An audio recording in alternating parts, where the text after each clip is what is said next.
It's not just what they did, but also how they did it. San Antonio police arrested a couple who made their way inside about half a dozen storage units. San Antonio police arrested 46-year-old Johnny Galvan and 42-year-old Natalie Rodriguez, who they say had been stealing their calling 2025 CR 006113, State versus Johnny Galvan. Could I have parties announced for the record?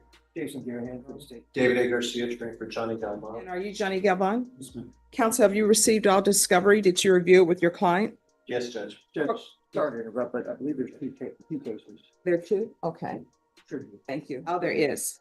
Also, the court is calling 2025 CR 006603.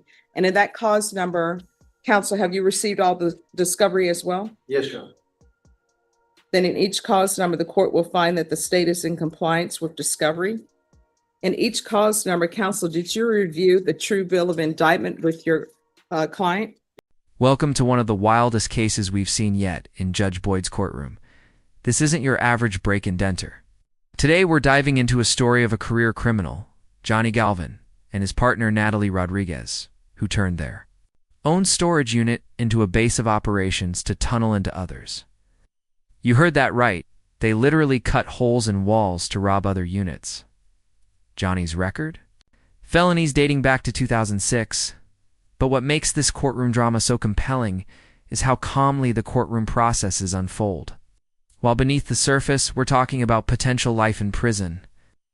Buckle in, because what seems like a procedural hearing soon spirals into shocking rulings, stacked charges, waived enhancements, and a sentence that will leave you questioning the system. No, Your Let's Honor, get into we're it. waiving count 2, proceeding on count 1 alone, and we're also waiving the enhancement paragraphs. No objection, Your Honor.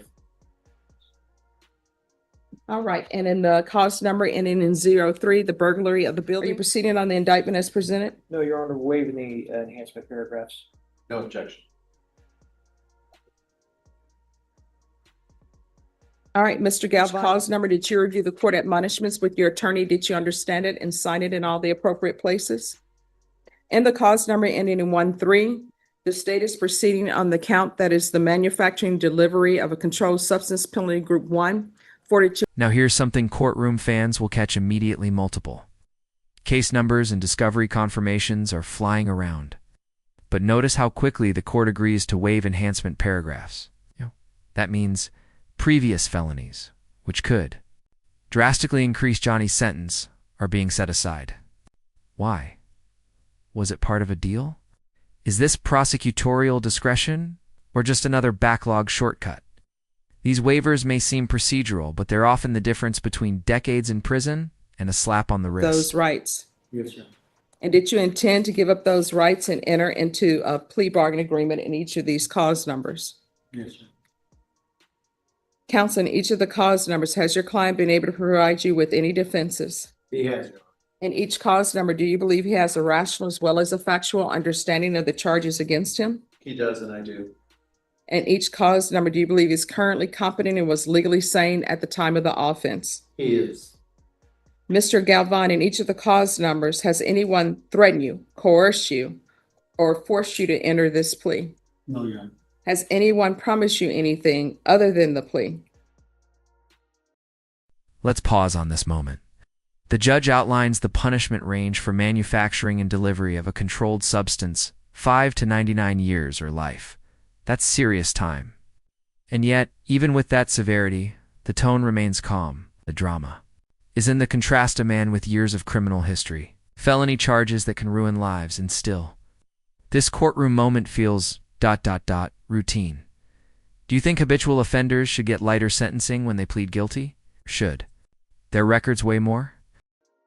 According to the plea, 145 days in the Bexar County Jail under 1244. There's a $2,000 fine. The cases will run concurrently and also concurrently with 2019 CR 13796. And the other cause number involving the drug case, according to the plea, punishment is to be assessed at 5 years in the prison. The state is proceeding on count 1. There's a $2,000 fine. There are no applications. They will run concurrent with 2025 CR 006603 and 2019 CR 13796. Did you understand that to be the plea? Defense is Here's where things really escalate. Johnny is hit with 2 concurrent sentences, including 5 years for the drug case.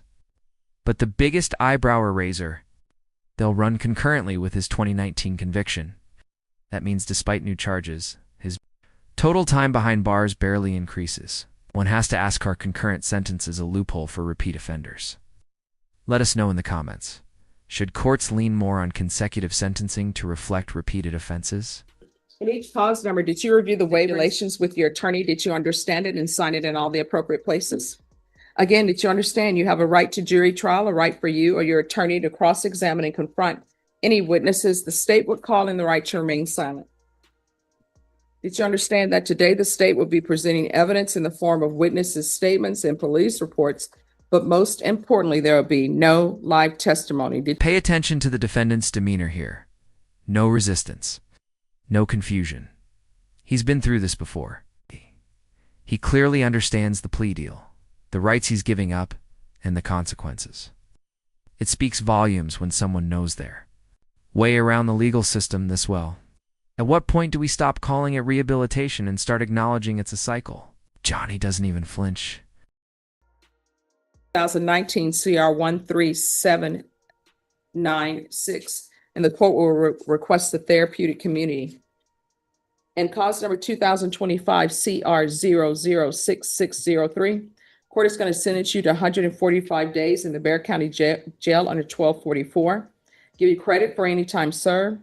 This run concurrent with 2025 CR 006113, 2019 CR 13796.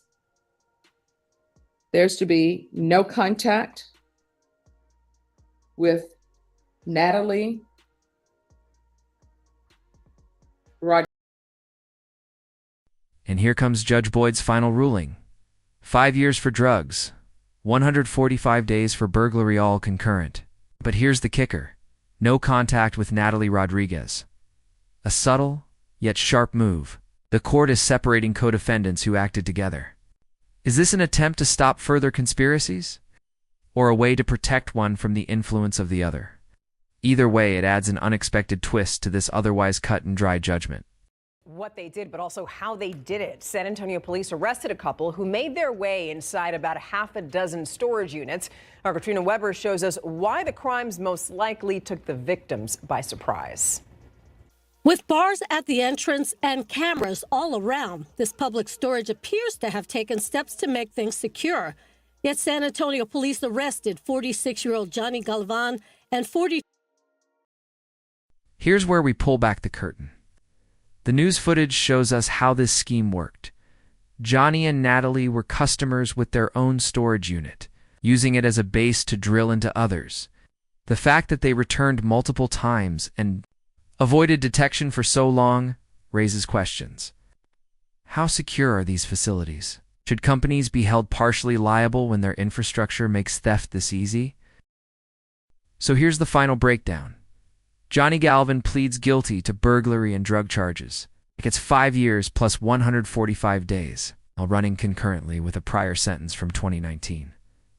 Despite facing life in prison, he'll likely serve far less. His co-defendant, Natalie, barely a slap with probation?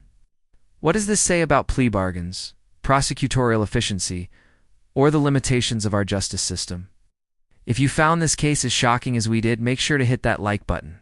Share your thoughts in the comments, and don't forget to subscribe for more jaw-dropping courtroom breakdowns. Court Trials TV Network is where legal reality gets real.